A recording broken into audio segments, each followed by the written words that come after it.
नमस्कार आपण समस्त को आयुर्वेदा लाइव ओडिया रे बहुत बहुत स्वागत। आपण माने निश्चित भाव एही वीडियो को देखिबा पई इच्छुक थिबे। एही वीडियो रे मु आपण मान को एमिति गोटे आयुर्वेदिक उपाय कहिबा को जाउछि जे आयुर्वेदिक टी आपण माने अति सहज रे निजे व्यवहार करि परिबे। व्यवहार करबा द्वारा आपनकर कोन सब काम रे आसीबो मु आपण मान को प्रथम रे जणै दउछि। जदि आपनकर बीर्यजनित समस्या रहिछि अर्थात आपनकर शीघ्र पतन हेउछि किबा धातु पतला हेउछि किबा आपण निजर स्त्री को स्पर्श करदेला मात्र के शीघ्र ही आपनकर डिस्चार्ज हो जाउछि ताले ए सब समस्या समाधान एही वीडियो रे आपण माने पाई परिबे। पा एही आयुर्वेदिक उपाय टी आपण माने निजे जदि व्यवहार करिवे जहा भी आपनकर समस्या अछि बीर्यजनित समस्या धातु समस्या ताले निश्चित भाव ठीक हे जिवो। तो चलंतु मु आपण मानकु सेही आयुर्वेदिक प्रयोग टी जणे दउछि किंतु तारि पूर्व आपण मानकु गोटे अनुरोध आपण माने एही चैनल को नुआ देखुछंती किबा प्रथम थर देखुछंती ताले एबे ही सब्सक्राइब करिकि पाखरे थबा बेल आइकन को प्रेस करि रखंतु जहा द्वारा एही चैनल जेते मध्य नुआ वीडियो आसीबा आयुर्वेदिक उपरे आपनकु शीघ्र पहुंची परिबो। एही चैनल रे आपण माने अनेक प्रकार गुप्त रोगर चिकित्सा एवं अनेक रोगर चिकित्सा विषय एही चैनल रे वीडियो पाई परिबे उपाय जानि परिबे एवं समस्या को ठीक करि परिबे। हे आयुर्वेदिक औषध टी निजे तयारी करिया पई आपनकु किछि जिनिसर आवश्यक हबो। प्रथम जिनिस हेउछि जोटा कि आपन को दरकार है अश्वगंधा ताहापर आपन को दरकार है शतावरी ताहापर आपन को दरकार है मिश्री। प्रथमे ताहारी केते ग्राम लेखाय नेबे ताहा ध्यान देकी सुनंतु। अश्वगंधा 500 ग्राम नियंतु एवं शतावरी 500 ग्राम नियंतु एवं 100 ग्राम नेबे मिश्री।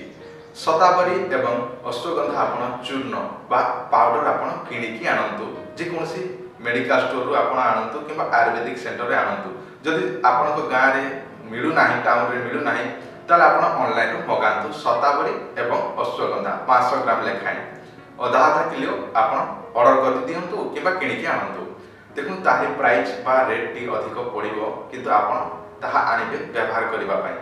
आपण 500 ग्राम आनिले ताहा पर आपण को दरकार हेबो मिश्री 100 ग्राम सेतरे मिसेइबे एवं भला भाबरे मिसेइ सारला परे आपण प्रतिदिन व्यवहार करबा को पड़िबो। केमिति व्यवहार करबे देखंतु सकाल खाली पेट रे आपण निजर नित्य कर्म सारिबे झाड़ा झपट जहा भी जानते से सब नित्य कर्म सारिबे गाधेइबे दांत घसीबे ताहा पर आपण उखुम क्षीर नेबे बुझले गोटे ग्लास उखुम क्षीर नेबे।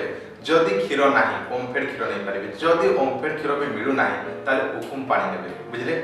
जोठी आजिकल समस्त जगह तो सब किछि मिलु नाही कारण गां गलिया लोक माने भी ए सब समस्या रो समाधान चाहंती तो आपण माने उखुम क्षीर जदि मिलु नाही ताले आपण माने उखुम पानी व्यवहार करिवे। उखुम पानी रे आपण गोटे चामच किबा 2 चामच सेही पाउडर टी पकेइबे जोटा कि अश्वगंधा एवं शतावरी आ मिश्री गुंड को मिक्सिंग करथिबे ता गोटे चामच मिसेइ देबे जो उखुम पानी हो किबा उखुम क्षीर रे ताहा पर आपण फेंटी देबे। फेंटी देला पर जमेइ देबे 1-2 मिनिट जमी गला पर पुणी आपण फेंटी देबे ताहा पर आपण सेवन करिवे।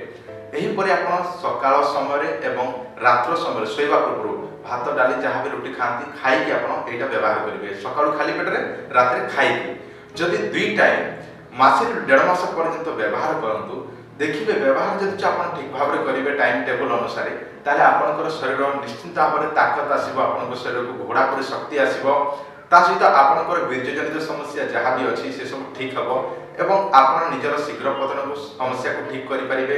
जहाँ भी आपनकर धातु समस्या हो बीर्यजनित समस्या हो जहाँ भी गुप्त रोग रे पीड़ित अछंती नपुंसकता अछि शीघ्र उत्तेजित हेउना सब किछि समस्या ठीक हे जिवो। म आपण मान को 100% गारंटी देकी कहूछि आपण माने थरे निजे एटा व्यवहार करंतु परीक्षा करंतु कारण आयुर्वेदिक आपण मासे रे 2 मास व्यवहार करिवे जीवन थिबा पर्यंत आपण को कोनसी रोग आसीबो नाही बा एही समस्या हबो नाही। तो आयुर्वेदिक को आपण माने मासे रे 2 मास 3 मास पर्यंत व्यवहार करिवे ताले जीवन सारा एही समस्या के बेहले आसीबो नाही। आपण मान को गारंटी देकी कहूछि आपण माने निश्चित भाव व्यवहार करंतु निज टिके स्वास्थ्य टिको भले रखंतु। आपण तो समस्त जानि थिबे स्वास्थ्य ही संपद स्वास्थ्य ठीक थिले सब किछि ठीक। तो आज वीडियो एतिकी वीडियो देखिथार धन्यवाद नमस्कार।